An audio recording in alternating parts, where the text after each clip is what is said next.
Boa noite. Quando o pessoal vem no frio, é bandeirada 3, não bandeirada 2. Hoje em dia não tem mais nem bandeirada nem táxi direito, mas é bandeirada 2, tá bom? Preço dinâmico.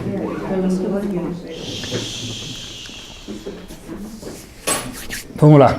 Na verdade, a nossa Torá, tem que sentir que ela é nossa, isso é importante já. Orgulho judaico.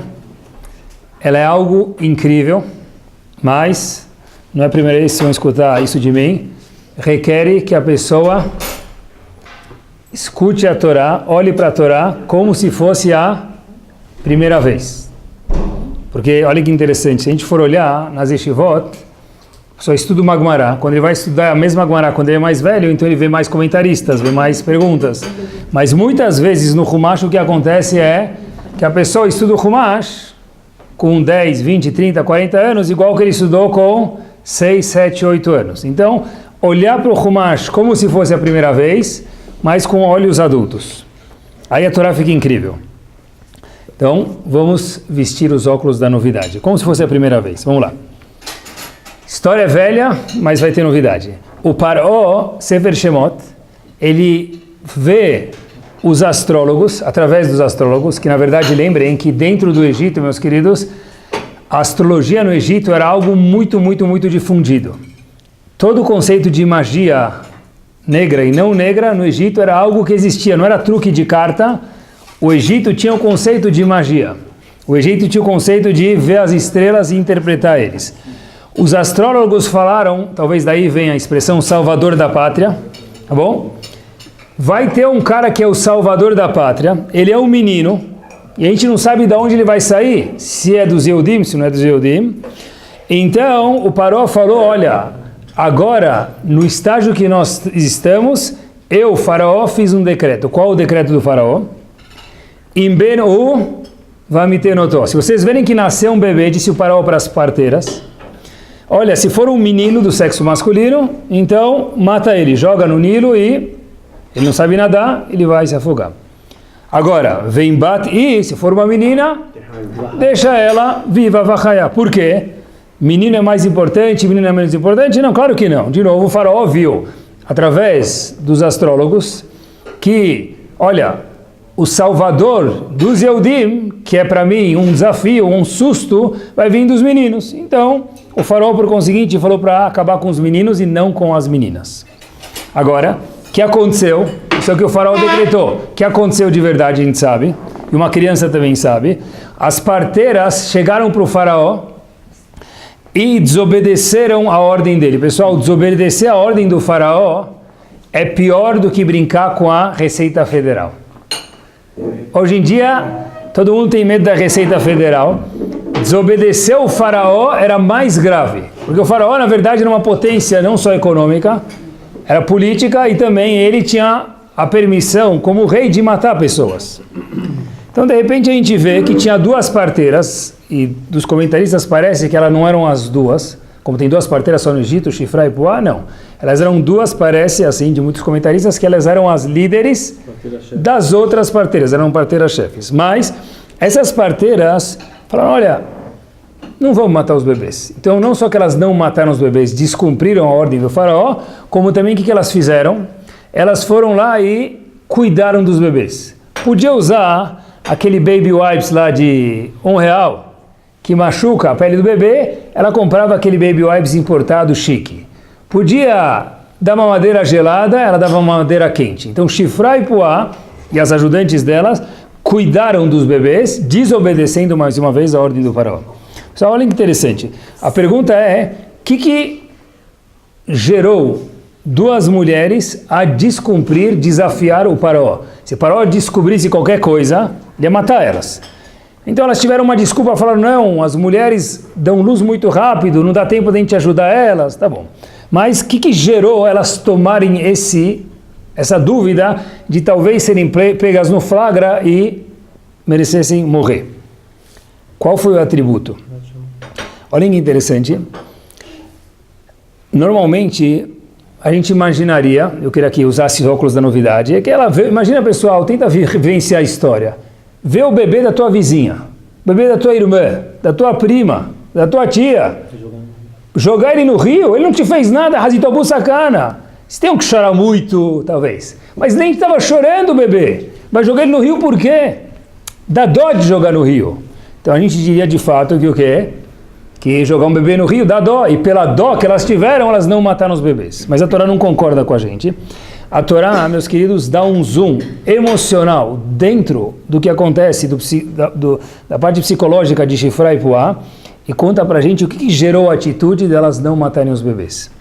Eu queria que vocês lembrassem de um conceito. Tem 3 pecados capitais. Um dos 3 pecados capitais onde a pessoa é obrigada a dar a vida dele e não transgredir é Shfichut Damim. Se alguém falar para a pessoa, ou você mata fulano, ou eu te mato, então eu não posso matar fulano para viver por quê? Para eu viver por quê? Quem falou que minha vida vale mais que a vida dele? Então para Shifra e Puá, elas tinham a obrigação, de acordo com a Torá, de morrer e não matar as crianças. Mas a Torá fala para a gente, não é pelo fofo, não é talvez porque era Yareg Ve'Eliavor, era algo muito maior. A Torá fala para a gente porque as parteiras não mataram as crianças, não jogaram no lino, salvaram elas, Vatir Ena, Amialidot et Elohim. Elas temeram a Kadosh Baruch Hu. O conceito chamado em hebraico, Irat Shamayim, temor de Hashem. Nada mais. O que gerou elas cuidarem e não matar as crianças não foi Abu Sakana, não foi que fofo, não foi porque ele é minha família, porque do outro lado tinha o faraó amedrontando e desobedeceu o faraó da medo. Uma única coisa que segurou elas e fez elas cuidarem e não matarem os bebês era o conceito chamado Irat Shamayim. Olhem que interessante, estive pensando, a gente tem mitzvot dentro da Torá que são chamadas Hukim. Quer dizer, Hukim, algo que a gente não entende a lógica. Tem lógica, mas nós, seres humanos, a gente não tem a capacidade de entender qual é a lógica dessas mitzvot. Por exemplo, Shatnez, leilinho. Qual a lógica? Tem, mas eu não sei.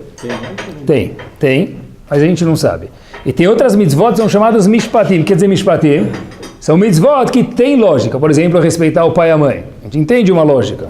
Não precisa ser Chachambashi para entender que tem que respeitar o pai e a mãe. Matar alguém é um mishpat, é algo lógico ou é um chok, algo ilógico? Lógico. Não matar alguém é lógico. Olha que interessante. Se é lógico, por que precisou de Irat Shamayim? Pela lógica, pelo não ser correto, não ser ético, deviam não ter matado as crianças. E Hashem fala, não. O que gerou elas a não matarem as crianças está dentro, a Torá fez um zoom dentro do psico delas, Shifra e Puá, foi o fato que elas tinham Irat Shamayim, temiam Hashem. Olha que interessante. Em Parashat Noach, quase no meio, lá perto do Hamishi, da quinta aliá, está escrito o seguinte, a Torá fala que é proibido matar uma pessoa. A primeira vez que aparece o conceito de proibição de assassinar uma pessoa, aparece em Parashat Noach. A segunda Parashat da Torá. Por que não pode matar alguém? Por que é proibido matar alguém? O que vocês diriam? Porque é bonito. Não é? Como assim, por quê? Precisa explicar por quê? Hashem achou que precisava. Que Betzelem Elohim Asayt Adam. Porque você, nós todos, temos um pedaço de Akadosh Baruch Hu dentro da gente. Cada um tem algumas ações de Hashem dentro da gente. Então matar uma pessoa é kaviachol, como se estivesse matando quem? Hashem. E por essa razão é proibido assassinar alguém. Como assim? Não estou entendendo. Precisa me dar uma razão para não assassinar alguém? A Torá deveria falar o quê? É proibido matar, acabou. Por quê? Porque Hashem mandou. Mas não precisa explicar? Claro que não. Matar alguém é um mishpat, é algo lógico. Por que existe a razão da Torá justificar o porquê não matar alguém? Uma vez que isso é lógico. O pessoal ouviu algumas palavras. Rav Yaakov Kamenetsky, Rosh Yeshiva de Torah Vadat, tem um livro chamado Emet Liakov sobre Parashat Shavua. E em Shemot, ele fala as seguintes palavras, eu vou ler para vocês 1,5. Por que a Torá precisa contar para a gente o porquê não matar uma pessoa se é algo lógico? Que porque ele tem um tselem Elokim, ele é um pedaço de Hashem? Isso ele tem uma razão grande. Deim nismoch ala sechel ve'mishpat bilvat. Se nós formos nos apoiar no intelecto da pessoa, no que é correto, no que faz sentido, no que é ético, as imamishpat, as im bimipnei eizet tzorich, itzarech larog ben adam. Se por alguma razão pessoal eu precisar matar alguém, olhem que forte. Az yavetu et amishpat, eu vou entortar o julgamento. Por quê? Porque eu tenho uma razão. Não é ético. Não é ético no teu caso. No meu caso, que eu tenho uma razão, ele está prejudicando meu business ou alguma outra razão. Então aí pode matar alguém. Vem e a pessoa vai encontrar razões, diz Rav Yaakov Kamenetsky, justas, lógicas e felizes na perspectiva dele de poder matar alguém. Por isso veio a Torá e diz o quê? Não pode matar alguém, por quê? Porque cada um de nós tem um Tselem Elokim, um pedaço de Hashem. E daí, amigo, se tem Tselem Elokim, você não tem como justificar o assassinato de alguém. Por quê? Porque tem um Tselem Elokim, que é um pedaço de Hashem. Hashem não permitiu. Quer dizer, mesmo numa mitzvah, que ela é um mishpat, que tem lógica, Hashem justificou ela. Por quê? Para a pessoa não procurar racionalizar, porque na perspectiva dele, no meu caso pode. E ele termina com as seguintes palavras: Kibli irat shamayim, meus queridos, sem temor de Akadosh Baruch Hu, sem irat shamayim, yefshar lismoch al sichlo ayashar shel adam. Não dá para se apoiar no intelecto, no cérebro, na emoção de uma pessoa reta, correta e justa. Mesmo dele, não dá para se apoiar sem irat shamayim. Obviamente que não tem novidade nenhuma, se a gente voltar um pouquinho na história, só para fazer algo mais concreto. Estava lendo agora no caminho dos Bar Mitzvahs, indo para Israel, demorou para achar que não tem para vender aqui no Brasil, nos Estados Unidos tem, mas um livro chamado Em Busca de Sentido. Tem um psicólogo e psiquiatra, chamado Viktor Frankl. Tem um livro chamado Em Busca dos Sentidos, Em Busca de um Sentido, melhor dizendo, e ele relata, porque ele entrou no campo nazista, e ele saiu, e ele conta, pela visão da psicologia, que ele via como que era estar num campo de concentração. Ele aborda coisas que eu nunca tinha imaginado, eu nunca tinha visto nesse prisma. Pessoal, olha que interessante. Ele fala o seguinte, que se a gente não tem irat shamayim, por mais que a pessoa seja fina e nobre, tudo é justificável. Olha que interessante. Ele conta o seguinte, que ele não esquece que uma das noites, no começo do livro, já nas primeiras 30 páginas, ele estava muito acordado, não estava conseguindo dormir, e o companheiro do lado da cama, não da cama do lado da mesma cama, porque na mesma cama não era cama, era estrado, dormiam muitas pessoas, ele escutou o brother do lado dando uns gemidos. E ele viu se mexendo, falando alguma coisa, ele percebeu que ele estava tendo um pesadelo. Então Viktor Frankl falou o quê? Eu vou acordar ele, Razito, o pesadelo já é o que a gente vive de dia. Vou deixar ele dormir com o pesadelo?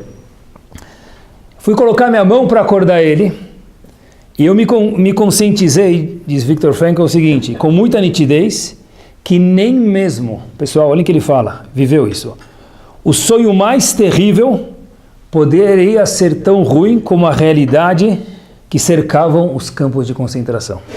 Quer dizer, era melhor ele ter um pesadelo dormindo do que estar acordado naquele pesadelo real. Uma noção fina e educada, os alemães, que o alemão era fino, era educado, era gentleman, era Adami, era Mensch. E de repente, o que aconteceu? Decidimos matar Yehudim, ciganos e outros grupos de pessoas. Agora prestem atenção. Se vocês pegarem, depois que alguns nazistas foram pegos e capturados, os poucos que foram pegos, e ver depoimentos deles, perguntaram para um deles, está gravado isso, olha, você se arrepende do que você fez? Se ele, em nenhum momento. Eu não acho que eles estavam se enganando. Eu estou convicto que eu fiz é a coisa mais nobre. Pessoal, o que falou, não homem, o ser? Eu vou ser recompensado por Akadosh Baruch Hu daqui a alguns momentos, depois de ser assassinado aqui pelo tribunal.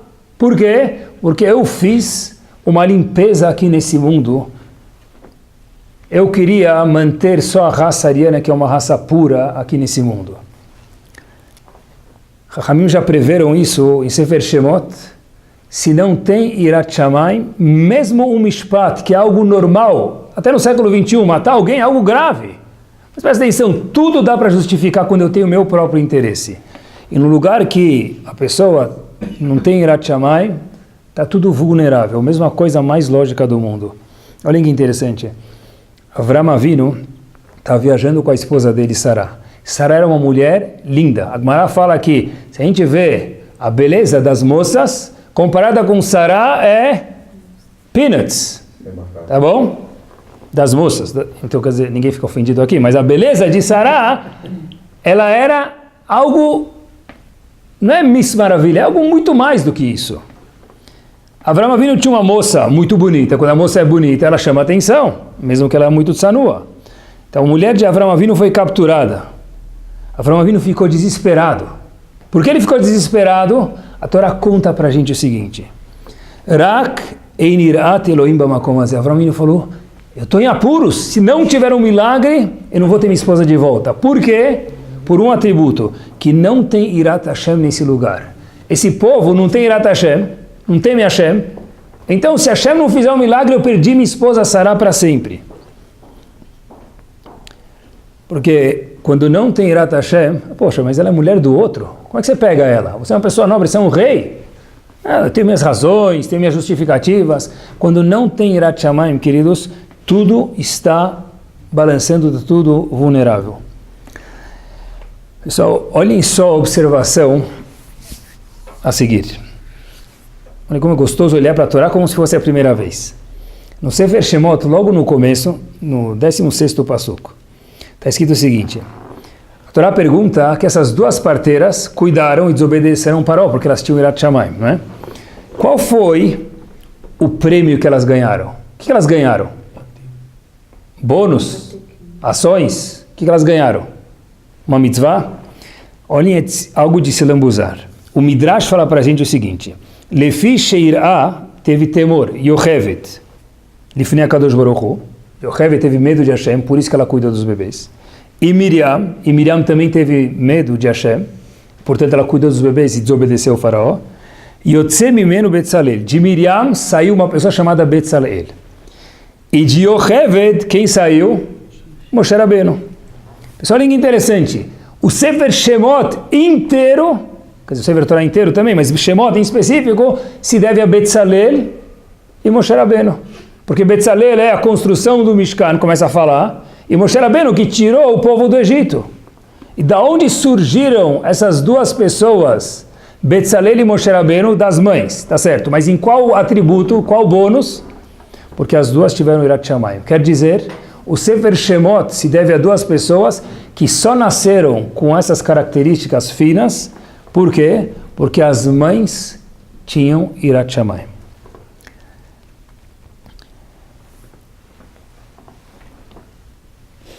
Lembram de Adam Arishon?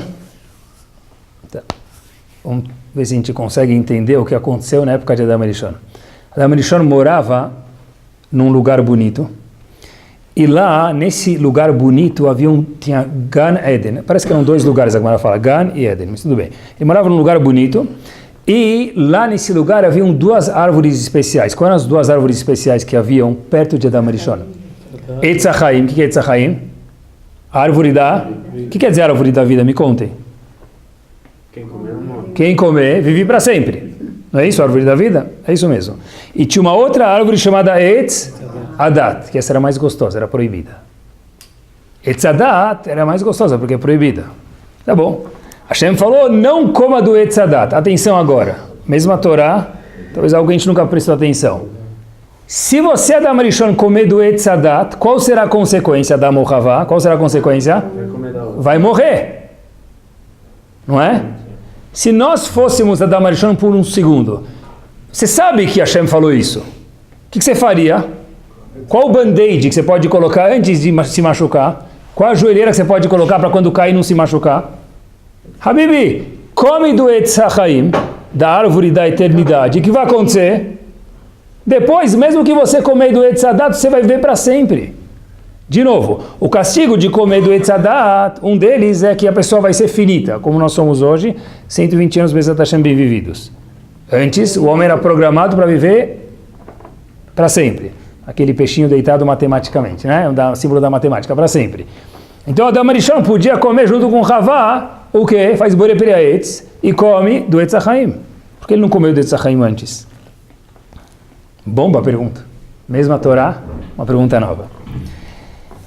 Tem um Rav atual, nunca vi isso escrito em outro livro, mas Rav Eli Lapian, que ele é relativamente recente aos nossos dias, ele fala o seguinte, tem um livro chamado Lev Eliyahu sobre Parashat HaShavua, e ele fala em Parashat Bereshit o seguinte: Adam Arishon sabia que se ele comesse do Etz HaChaim, ele ia ser uma pessoa eterna, mesmo que comesse depois do Etz Hadat. Agora olha que interessante, por que ele não comeu? Porque ser eterno comprometeria o quê? O Irat Shamayim dele. Porque prestem atenção, imaginem só alguém que come do Etz HaChaim, ele sabe que mesmo que ele comer depois do Etz Hadat, o que vai acontecer? Ele nunca mais vai morrer. Que medo ele vai ter de fazer alguma verá? Nenhum. Quer dizer, por que Adam Arishon não comeu do Etz HaChaim? Para não colocar em perigo, em sacaná, em dúvida, o Irat Shamayim dele. Agora, pessoal, escutem comigo, quem era Adam Arishon? Olhem o que o Midrash Rabbah conta pra gente de quem era Adam Arishon. Os Malachim, quando viram Adam Arishon, se confundiram. Qual a função de um anjo? Falar shirah, cânticos e louvores para Kadosh Baruch Hu. Diz o Midrash, quando os Malachim, os anjos, o que é anjo? Difícil de explicar, difícil de entender. Quando os anjos viram Adam Arishon, eles queriam fazer o quê? Falar para ele Kadosh, Kadosh, Kadosh. Confundiram Adam Arishon com a Kadosh Baruch Hu. De novo, os anjos, diz o Midrash, confundiram Adam Arishon com Hashem e queriam falar Kadosh para ele. Até que Hashem falou, não, sou eu que sou Deus e não ele. Agora olha que interessante, esse mesmo Adam Arishon, que era quase que Deus de alguma forma ou outra, o fato é que os anjos se confundiram, falou, uau, se eu comer primeiro do Etz HaChaim, o que vai acontecer comigo? Eu vou perder meu Irat Shamayim. Então, para não comprometer, eu não posso comer. E aí ele pensou, comeu do Etz Hadat, por qualquer razão que ele tinha, ainda assim acabou errando. Mas, de novo, Adam Arishon, que era um pedaço de Hashem, os anjos se confundiram entre ele e Deus, ainda assim achou ser necessário ter Irat Shamayim. Então, o que sobra para a gente? Que é muito necessário. Como que ele pensou e ainda fez haverá? Então, de uma forma assim, entre parênteses, breve, Adam Arishon tem muitos livros que explicam qual o cálculo que Adam Arishon fez. Adam Arishon pensou, de alguma forma ou outra, que ele estava comendo do Etz Hadat para fazer uma mitzvah, não uma verá. Tem muitas explicações como que era isso, mas Adam Arishon ponderou comer do Etz Hadat. Não é que ele falou, sabe bananan, bore piraetz, sartê. Não, ele pensou de verdade e achou que tinha que fazer uma mitzvah. Baruch atah Hashem, Elokeinu melech haolam. Achei que deixar uma mitzvah. Tem muitas explicações. Lechol me Etz Hadat, pensou que era uma mitzvah. Mas ainda assim, para ele não entrar na dúvida dessa decisão ser muito fácil para ele ponderou ela muito bem, ele falou só com Irat Shamayim. Ainda assim, no nível gigante dele, ele fez um erro tênue que foi grave. Mas Adam Arishon precisou ter Irat Shamayim. Certeza que a gente também. Vou dar um passo adiante. Por que isso é tão importante para a gente? Se foi para Adam Arishon é para a gente, mas tem uma razão específica. Vale sempre lembrar. Tem uma Gemara em Shabbat, na página 31a, que fala para a gente o seguinte: depois de 120 anos, fazem algumas perguntas para a pessoa. Só que entra na faculdade, tem cursinho. Você preparar para o vestibular. Então Hashem fala, eu vou te dar aqui o gabarito para você saber qual que é o certo e trabalhar sobre isso para quando chegar lá em cima passar no vestibular também. Quais são as 5 perguntas que fazem para a pessoa? A gente vai falar sobre uma delas, mas vale a pena lembrar 5. A primeira pergunta que fazem é, será que a pessoa foi honesta? Só honesta. A segunda pergunta que fazem para a pessoa é, será que você fixou o tempo para a Torá? E se eu sou uma mulher, será que eu incentivei meu marido a fixar tempo para a Torá? Porque a mulher não tem obrigação disso da Torá. 3. Asakta bepru urvu. Será que você estava envolvido em pro urvu? Priarivia quer dizer procriar. O Maharsha fala que isso não quer dizer que será que você teve filhos. Óbvio que é uma mitzvah ter filhos, mas devia estar escrito, ou será que você teve filhos? Por que a Asakta estava envolvido? Diz o Maharsha, será que você cuidou de casar pessoas órfãs? Isso é Asakta be priaruvia. Essa é a terceira pergunta que vão perguntar para a pessoa. Quarta pergunta, Tzipita Leishoah, será que você ansiou, ficou com sede? Estou com sede, quando Hashem vai trazer a Geulah? Talvez para mim está bom o jeito que está o mundo. Mas, Hashem está sem casa. Hashem me permitam, com todo respeito, está homeless. Eu tenho casa, Kadosh Baruch Hu não tem casa, o Beit HaMikdash está destruído. Será que eu esperei a Geulah? E a última pergunta que fazem para a pessoa é Pilpalta bechokhmah. será que você se envolveu em sabedoria? O Marshal fala uma coisa muito interessante, fala que todo mundo faz pilpulim, mas de um monte de baboseira. Então a gente pergunta, Habibi, pilparta bechokhmah? Ou se ficou tudo no Facebook e daí por diante. Será que pilparta bechokhmah, será que você se preocupou com assuntos sábios? Tá bom. Essas são as perguntas que a gente sabe. A Gemara vai mais uma linha, que às vezes no Shur a gente nunca escutou, e vou contar para vocês. Termina a Gemara dizendo o seguinte: Afilu achi e irat Hashem hi otzar ilolo. Depois de todas essas perguntas, tem que ter um conservante para essas mitzvot se manterem. Qual que é?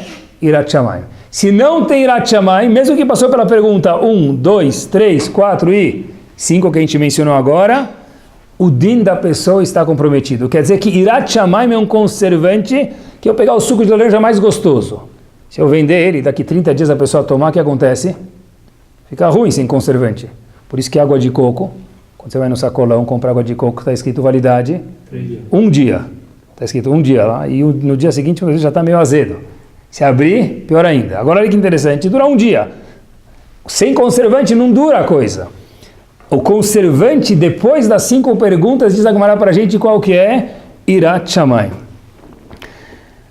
O Marshal fala para a gente que sem esse conservante, nenhuma das 5 perguntas vale quase que nada. Ou seja, é indispensável a pessoa procurar ter Irat Shamayim.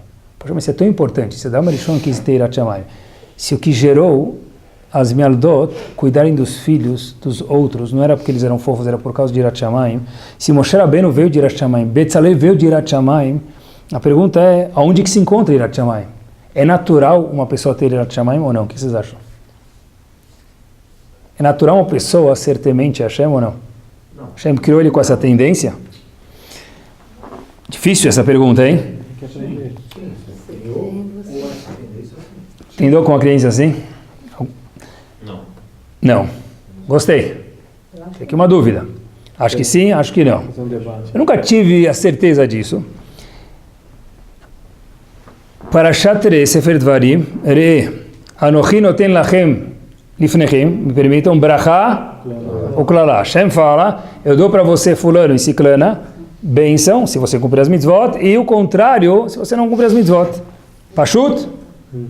Agora, em Parashat Nitzavim, um pouquinho depois, no mesmo Sefer Dvarim que está escrito, o Baharta Bahaim. Escolha a vida. Oh, Hazako Baruch. Obrigado. Se fosse propaganda eleitoral, tudo bem. Em quem votar, você fazer propaganda, escolha o candidato de tal partido. Rav Israel Misalant teve um aluno chamado Rav Yitzhak Blazer. Ele tem um livro chamado Shareor. Ele faz a seguinte pergunta: por que Hashem precisa falar para a pessoa escolher a vida? É a coisa mais óbvia do mundo. Hashem tem que dar as regras do jogo. Você fez mitzvot, brachot. Se a pessoa fez averot, o contrário. Agora presta atenção. Escolha a vida. Por que Hashem tem que intervir e falar para a pessoa escolher a vida? É a coisa mais natural do mundo, a pessoa escolher a vida. Não precisa de propaganda. Diz Rav Yitzhak Blazer, esse passuco vem ensinar para a gente, em referência a Irat Shamayim, essas são as palavras dele, um dos segredos mais profundos da criação do homem e do mundo referente a Irat Shamayim. Ele responde o seguinte: é uma prova desse passuco Baharta Bechaim, que Hashem falou, escolha a vida, que o homem por natureza, ele é desprovido de Irat Shamayim. O homem não tem Irat Shamayim. Não é natural. Porque senão Hashem não precisava falar o Baharta Bechaim, escolha a vida, se você fizer as mitzvot. Então, o normal de uma pessoa é não ter Irat Shamayim.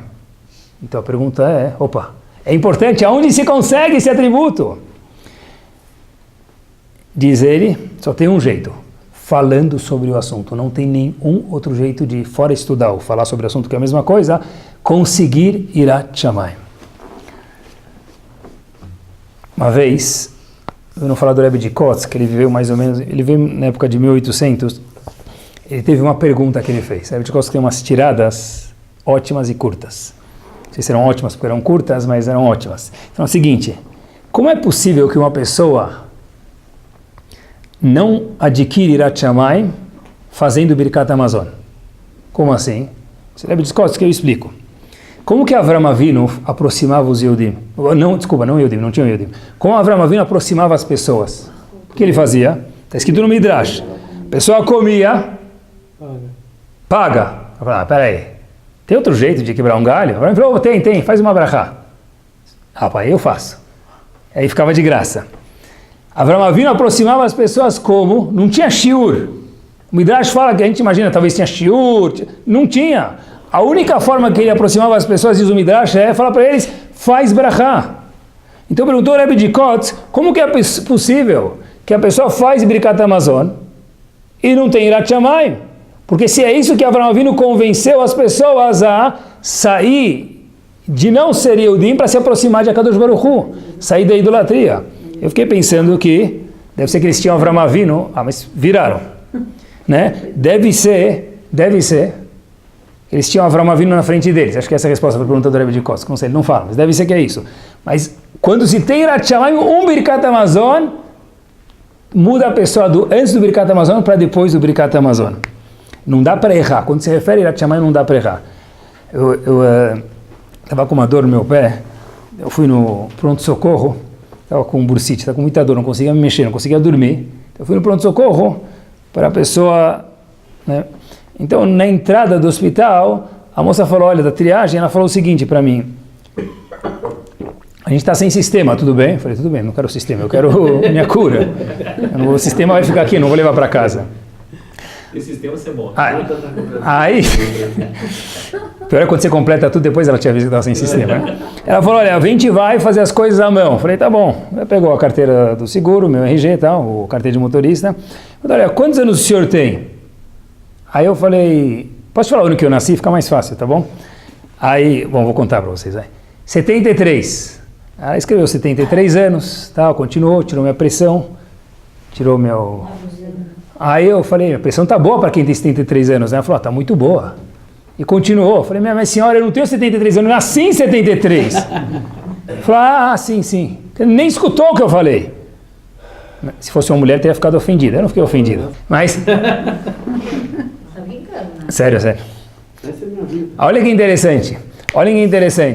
E aí continuou, eu falei, eu não nasci, eu expliquei para ela 2, 3 vezes, até que ela acreditou em mim. Eu falei, eu vou tomar isso como elogio, não como ofensa, mas vamos para frente, eu quero só me curar aqui. Mas tem coisas na vida que não dá para errar, não dá para confundir 1973, o ano que você nasceu, com quantos anos você tem. Yirat Shamayim, meus queridos, tem que get it right. Acertar, o que quer dizer isso? Não é natural, o único jeito de adquirir isso é falando sobre isso. Como a gente sabe se alguém tem Yirat Shamayim?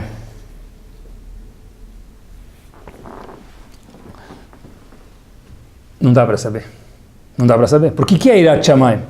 O que quer dizer Yirat Shamayim? Parece que ele tem. Uma vez, me lembrei, Rav Israel Misalant foi fazer um espeto, falar sobre uma pessoa que faleceu. Rav Israel Misalant levanta e fala, esse indivíduo falecido era uma pessoa que tinha Yirat Shamayim. De imediato ele pausa e fala, permita, eu vou me consertar. Parece que ele tinha Yirat Shamayim. Porque como é que eu vou ter certeza que ele tinha Yirat Shamayim? Porque o que quer dizer Yirat Shamayim, meus queridos? O que é Yirat Shamayim? Temor a Deus. É quando não tem ninguém olhando. Isso é Yirat Shamayim. Como é que alguém sabe se ele tem Yirat Shamayim? Pessoal, só dá para saber se ele próprio tem Yirat Shamayim. Dos outros, não dá para saber. De novo, a gente vê uma pessoa fazendo na frente dos outros. Não tem que pensar ali no mal dele, mas não sei se ele tem Yirat Shamayim. Yirat Shamayim é quando eu entro no meu quarto, quando eu fecho a porta da minha casa, do meu quarto, como eu me comporto. Isso é Yirat Shamayim. Yirat Shamayim é quando não tem ninguém olhando para a pessoa. Tem dois... a esposa pode falar do marido, é verdade. Mas é melhor não falar, fala bem. Tem 2 tipos de irá. Temor. Tem um que é chamado Yirat HaOnesh. Eu tenho medo do castigo, isso é irá. Eu temo Hashem pelo castigo. Então eu não vou fazer ação X, porque eu tenho medo do castigo, vai vir atrás disso. E tem outra irá, que é chamado Yirat HaRomemut. Muitos livros de Mussar falam isso.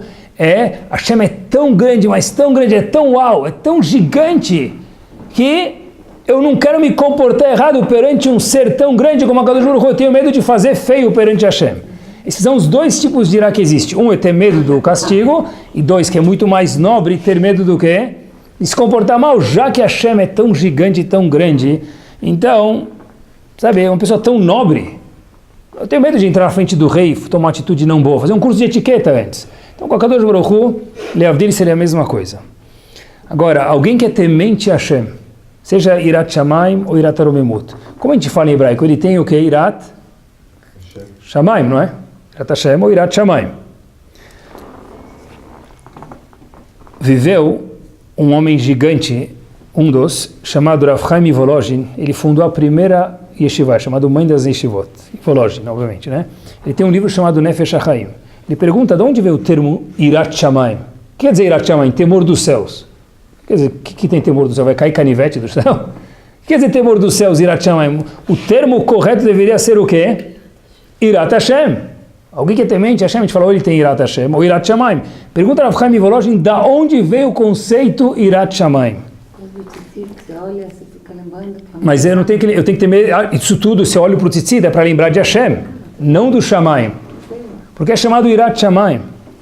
Olha que interessante, ele fala uma dimensão nova para a gente do que é Irat Shamayim. Ele fala que Irat Shamayim eu tenho que ter medo da repercussão que os meus atos têm no Shamayim. Óbvio que eu tenho que ter medo de Hashem, mas eu tenho que ter medo do quê? Da repercussão gigante que o ato do Yehudi tem no Shamayim. Um amém que o Yehudi responde, é uma bomba isso. Um Kadish é uma bomba. Um sorriso que eu dou para outra pessoa quando ela está meia triste, deprê, é uma bomba isso. Também tem um outro lado da moeda. Um palavrão falado, ou na modernidade escrito, também é uma bomba. É grave. Um ato desonesto também é grave. Irat Shamayim quer dizer, não é temor de Hashem, é eu saber o valor de Akadosh Baruch Hu que tem dentro de mim. Qualquer ato que eu fizer, isso tem uma repercussão gigante no Shamayim. Eu vi uma história que acho que me lembra isso, esse conceito que estava um dia muito ensolarado em Israel e uma mãe foi, lá não tem domingo, você sabe, em Israel, né? Domingo já é segunda, Yom Rishon, Yom Sheni, Yom Shlishi, a gente está acostumado com o feriado 7 de setembro, ponte antes, ponte depois, quarta-feira de cinzas, depois, antes das cinzas, depois das cinzas, mas lá não tem muito feriado. Então, teve uma oportunidade que tinha um dia off na escola, a mãe foi no Kinneret nadar com as duas filhas. Ela conta que o Kinneret estava tão ensolarado, parecia que tinha pedras de diamante brilhando na água do Kinneret. Então Lea, que era a mãe, Lea Cohen, o nome da mãe, Cohen é como se fosse da Silva em português, mas o nome aqui é verdadeiro, tá bom? Lea Cohen, ela foi nadar com as duas filhas dela. Com as duas filhas dela, o nome eu vou falar para vocês que é história verídica, Yehudit e Tamar, de 10 e 8 anos de idade. A mãe viu as filhas nadando lá na borda do Kinneret, e, obviamente, que é feriado para as crianças e feriado também para a mãe, então a mãe fechou os olhos, sentou um pouquinho na borda lá e foi dar uma relaxadinha. Até que a tranquilidade durou pouco e ela escuta uma filha gritando para a mãe, Ima, Ima, Ima, a tua filha, quer dizer, minha irmã está se afogando. O problema era que a mãe, Leá, não sabia nadar. Então o que faz agora? Ela olhou para a estrada e ela viu um carro passando, ela foi lá no meio, acenou, falou, ele vai me matar, eu vou matar minha filha, mas eu vou ficar no meio da estrada. Ela para no meio da estrada e o motorista desce e fala, o que aconteceu? Ela falou, olha, rápido, por favor, minha filha está se afogando. O motorista, aqueles nomes israelenses típicos, chamava Rezi, eu não sei de onde vem esse nome, tá bom? Não Reski, mas Rezi. Agora, Rezi, o que ele fez? Pulou na água para salvar a menina, uma das filhas, Yehudit. Ele correu para salvar. Ele pega a menina e ele vê que era Tamar, a outra filha. Porque uma foi salvar a outra e as duas estavam se afogando. Então ele pulou, estava perto da borda, entrou lá de roupa e salvou uma das filhas, Tamar. E, obviamente, a mãe falou, tem mais uma lá. Então ele volta de novo, e rapidinho da borda para o começo lá da água, onde a filha estava, e foi salvar a segunda filha chamada Yehudit. Ele vai nadando todo acabado, já cansado e afoito, para a borda, e a mãe começa a gritar para ele, só que ele não escuta, porque ele estava nadando e preocupado. A cabeça da segunda menina, Yehudit, que ele foi salvar, estava dentro da água, ele não percebeu. Ele estava nadando com a menina segurando pelo pé, e a cabeça estava dentro da água. Felizmente a menina, obviamente, quando entra água no nariz e daí por diante, se imaginam o que pode acontecer. Em poucos instantes, chegou aquele grupo fenomenal que existe em muitos países do mundo, de anjos, chamado Hatzalah. E correm, levam ela para o hospital mais perto que tinha, que podia solucionar o problema. E o doutor olha para a mãe e fala, olha, uma filha tua está boa, não aconteceu nada, talvez ela vai precisar um pouquinho de uma ajuda psicológica pelo susto, mas ela está bem fisicamente. Pela sua segunda filha, eu peço que a senhora faça muita tefilá, que reze, porque a situação dela está bastante delicada. E os médicos falaram que a gente tem que fazer alguns exames e esperar os resultados nos próximos dias. Passou 2 dias, essa senhora Lea Cohen estava sentada lá, não saía da porta lá da UTI, e o médico sai para ela com um sorriso, a mãe fica muito feliz, fala, o que você está sorrindo, me conta? Fala, olha, a senhora é uma mulher de sorte. A probabilidade pequena que ela tinha de ficar bem se concretizou e sua filha, que estava com a cabeça dentro da água, já está boa. Quer dizer, ela está em fase de recuperação, mas saiu de perigo e agora é só uma questão de tempo aqui no hospital. A menina melhorou depois de alguns meses e foi fazer Seudat Odá. Na hora de fazer uma Seudat Odá para agradecer a Hashem, não gosto de usar a palavra ação de graças, tá bom? Que é muito judaico, mas alguma coisa assim, vamos chamar Seudat Odá. Quem ela foi convidar a mãe para estar na Seudá? Reze, que salvou a vida deles. Então, falou, olha, eu queria que você falasse algumas palavras, eu tenho que te agradecer, mas eu quero que você fale algumas palavras na Seudá. Reze levanta e fala o seguinte, quando eu cheguei em casa, eu cheguei devastado. Eu falei para minha esposa, eu fui fazer uma mitzvah, eu não sou nada religioso, mas fui ajudar a fazer um ato bom, uma mitzvah. Eu salvei uma e a segunda, não só que eu não salvei, como eu nadei com a cabeça dela dentro da água. Que pessoa faz uma coisa dessa? Ele não conseguia justificar a atitude dele. E eu fiquei pensando, o que eu posso fazer por essa menina? Fui salvar, mas eu piorei a situação. Assim estava na cabeça dele. Então ele falou assim, ele olhou para os céus e falou assim, Hashem, eu sou Yehudi, moro em Israel, nunca rezei para você. Nem sei como se reza. Mas, por favor, me atende no mérito da mãe da menina, no mérito da irmã da menina e no mérito talvez da menina também. Me atende, por favor, e salva essa menina. E ele conta que ele nunca teve essa sensação, parece que Hashem estava do lado dele. Ele falou com tanta sinceridade, com tanta pureza, que parece que Hashem estava do lado dele. Ele olha na Seudá e fala para os participantes o seguinte, olha, eu terminei de rezar a tal hora e era tal dia. E eu liguei para o hospital, depois disso, com muito medo de apertar cada botão para ver como estava a menina. E foi no mesmo momento que saiu a notícia, que o médico saiu na porta da UTI e falou para a mãe, você teve o milagre daquela pequena chance da menina ficar bem, se concretizou.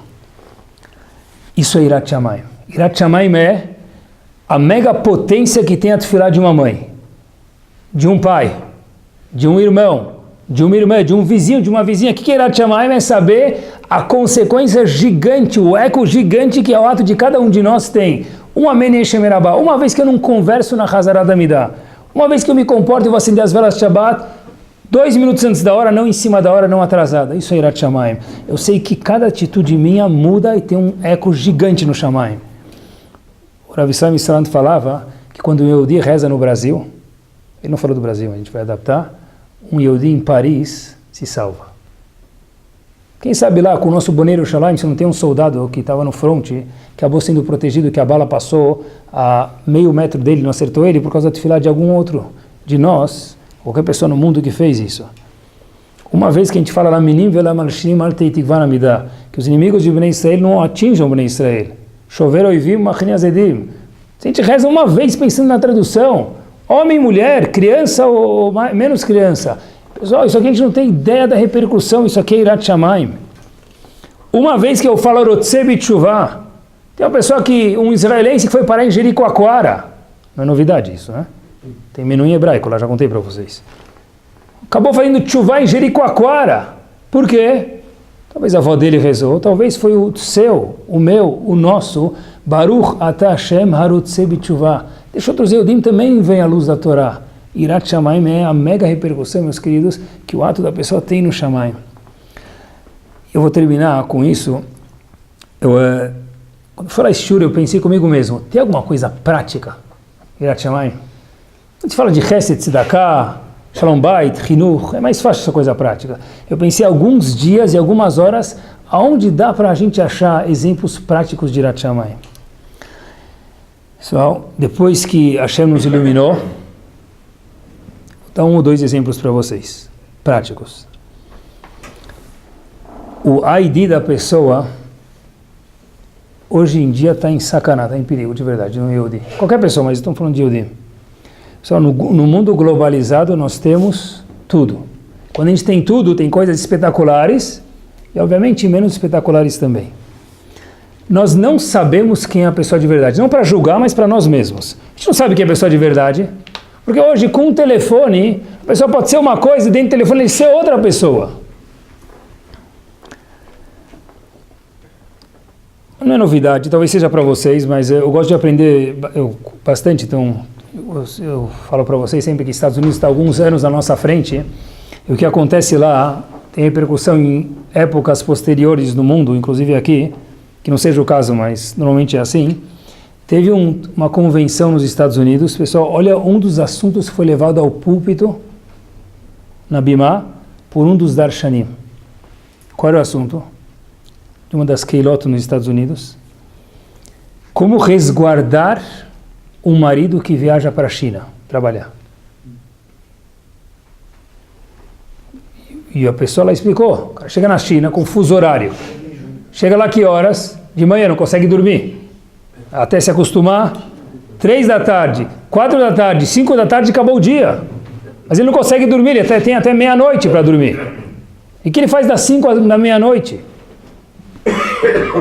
Pessoal, esse foi o assunto dos Rabanim, se juntaram para procurar soluções. A pessoa precisa viajar para a China, o que ele faz? Tem que viajar, tem que importar, é parte da parnassá da pessoa, a pessoa é obrigada a sustentar a casa dele, em Malidaber. Mas a pergunta é, onde chegou o Yirat Shamayim na China? O que segura, pessoal, uma pessoa no momento de distância, que não tem Rav, que não tem amigos, não tem sociedade, não tem vergonha de nada? Eu acho que só tem uma coisa que segura a pessoa, Yirat Shamayim. Só lembrar de quem ele é, o que tem dentro dele e a repercussão mega que isso vai ter. Porque a pessoa pode se comportar mal e ninguém vai saber. A pessoa pode entrar dentro do celular e ninguém vai saber. A porcentagem de casamentos, estou falando de Yehudim, nos Estados Unidos que se divorciam devido ao fato que o marido ou a mulher encontraram um parceiro pela internet, seja Yehudi ou não Yehudi, não faz diferença, é ridículo. E daí que é Yehudi? Achou outra mulher, achou outro marido no celular? É quase que 50%. Pessoal, que se divorciaram por quê? Porque encontraram outro melhor, mais bonito na foto e daí por diante. É um teste. Com um clique de Enter, você chega lá. O que segura a pessoa? Talvez a pessoa tem que se precaver, mas também tem que ter Yirat Shamayim com certeza. Isso é algo prático.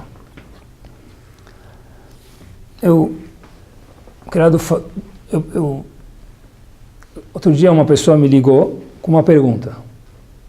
E aí eu falei para ela, me especifica direito para eu poder pesquisar. Então ela mandou escrito. Como que escreve?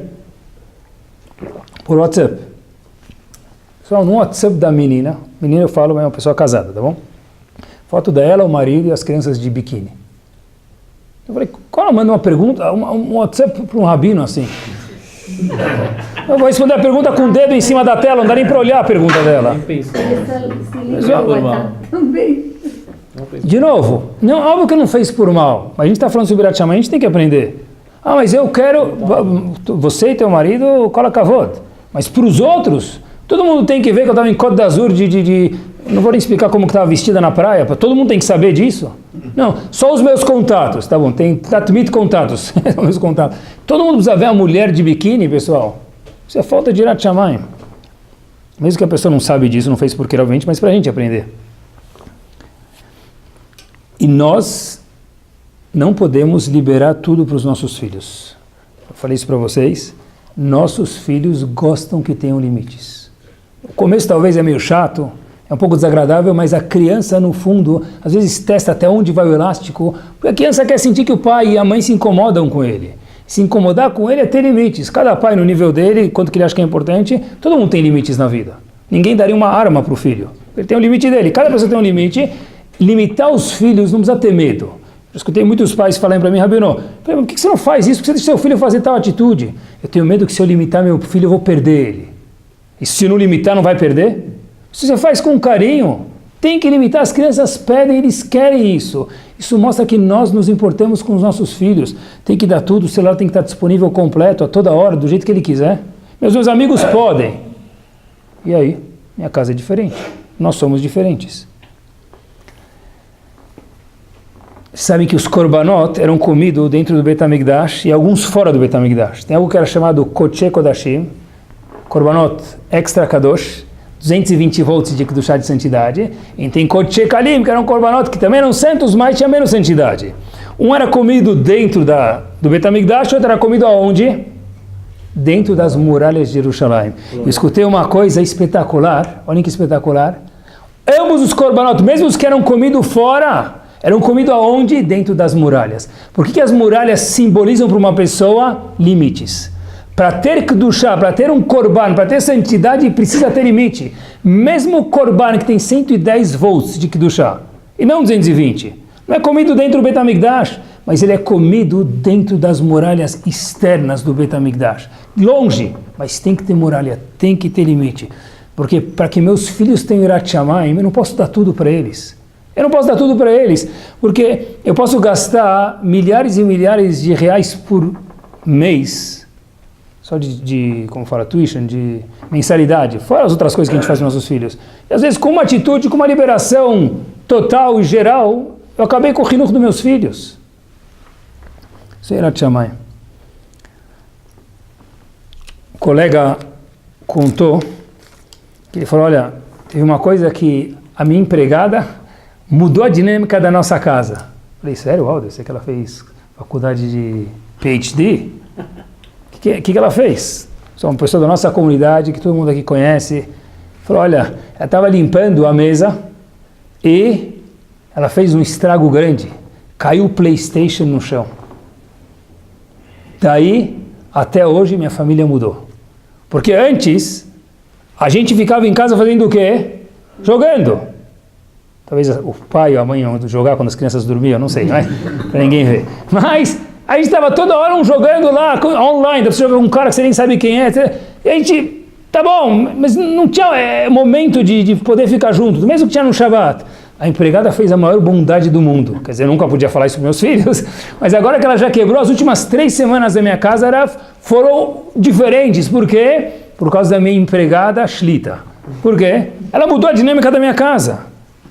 Não, pode jogar? Pode, mas será que uma criança precisa acordar às 5 da manhã e jogar? Se eu sou pai e mãe, eu vejo isso. Você está jogando 1 da manhã. Meu amigo, agora é hora de dormir, acabou. Tira a tomada, acabou, ninguém vai jogar. Acabou. Se você falar com assertividade, igual que você fala para o teu filho que não pode comer cheeseburger, ele vai te escutar. Agora, se eu tomei o xoxo na coisa, isso tem a ver com Yirat Shamayim isso. Tem os limites da minha casa. E com essa frase a gente termina. A gente fala...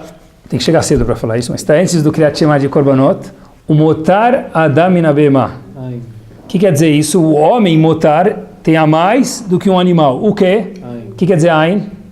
Não. O que o homem tem a mais do que um animal é a possibilidade de falar não.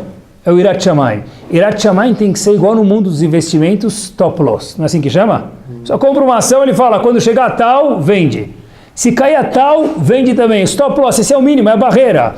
Yirat Shamayim é o stop loss do Yehudi. Quando ele está longe de casa, quando ele está longe da comunidade, quando ele está perto da comunidade, está naquela coisa quadradinha chamada computador, chamada celular, é lembrar que de fato sim vai ter um castigo. Mas tem uma coisa mais nobre ainda, Yirat Shamayim é lembrar o que, meus queridos?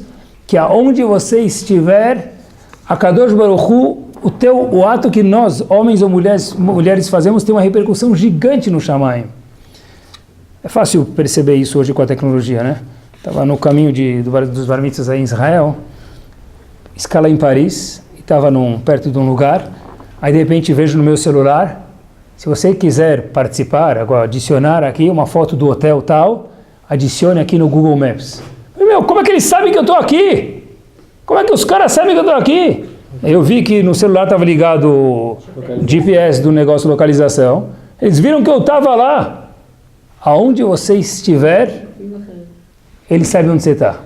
Agora que eu não vou tirar foto mesmo, né? Então, na verdade, é a mesma coisa. Onde você estiver, Kadosh Baruch Hu fala, eu sei onde você está. E eu vou tirar uma foto sua. E com Bezat Hashem, com essa foto, Kadosh Baruch Hu tira da gente. É um teste que nós temos que nenhuma outra geração teve. A gente não precisa ir longe, dentro de casa. Não precisa ir longe, dentro do escritório. E às vezes quando vai longe também, que Bezat Hashem, a gente possa falar para Kadosh Baruch Hu, Motar Adam Min Abeimah, eu sou mais do que um animal, porque eu sei falar não para os meus filhos com carinho. Eu sei falar não para mim mesmo. Eu sei falar não porque não é certo fazer. Baruch